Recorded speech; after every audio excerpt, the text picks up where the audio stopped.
ચીખલીના સમરોલી ગામે ફૂલદેવી માતા મંદિર પાસે જય અંબે ઇન્ટરનેશનલ સ્કૂલ દ્વારા શનિવારે સાંજે ઉડાન વાર્ષિક ઉત્સવ યોજાયો હતો।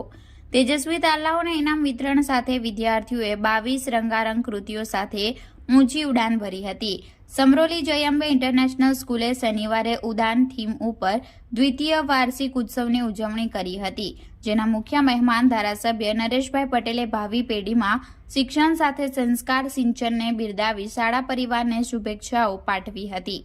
વિદ્યાર્થીઓએ રામાયણ, સ્વચ્છ ભારત, દોસ્તી ભારત કા ઇતિહાસ જેવી એક બાદ એક અવનવી 22 કૃતિઓ પ્રસ્તુત કરી હતી, જેને નિહાળીને વાલી વિદ્યાર્થીઓ મંત્રમુગ્ધ બન્યા હતા। 4000 જેટલા વાલીઓએ વિદ્યાર્થીઓનો ઉત્સાહ વધાર્યો હતો।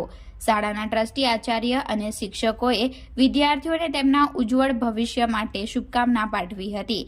આ પ્રસંગે અમિતા પટેલ, સનમ પટેલ, નિકુંજ પટેલ, મયંક પટેલ, કલ્પના ગાવિત, કલ્પના પટેલ, સમરોલી સરપંચ શીલા તલાવિયા સહિત અગ્રણીઓ ઉપસ્થિત રહ્યા હતા। નમસ્કાર। આજે Jay Ambe international school second annual day ઉજવા રહ્યો છે, ત્યારે આવનાર મહેમાનમાં આપણા મુખ્ય મહેમાન શ્રી નરેશભાઈ પટેલ ધારાસભ્ય પધારેલા, એમની સાથે આપણા ચીખલી તાલુકાના આગેવાનો પણ પધારેલા। આપણી સ્કૂલની અંદર એન્યુઅલ ડે જે ઉજવાઈ રહ્યો છે એનો હેતુ એ છે કે આપણી સ્કૂલની અંદર જે બાળકોની પ્રતિભા છે જે બહાર લાવવાનું કામ જય અંબે ઇન્ટરનેશનલ સ્કૂલ કરે છે। સ્કૂલની અંદર ઘણી બધી એક્ટિવિટીઝ થાય છે, તેને અમે એન્યુઅલ પ્રોગ્રામની અંદર સ્ટેજ ઉપર વાલી અને મહેમાનોની સામે પ્રસ્તુત કરી છે। એના થકી બાળકની અંદર જે પણ પ્રતિભા છુપાયેલી છે તે આપણે બહાર કાઢી શકીએ અને એને આગળ શું કરવું શું નહીં એનું પણ જ્ઞાન મળે છે।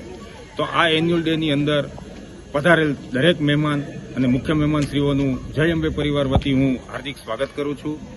આભાર।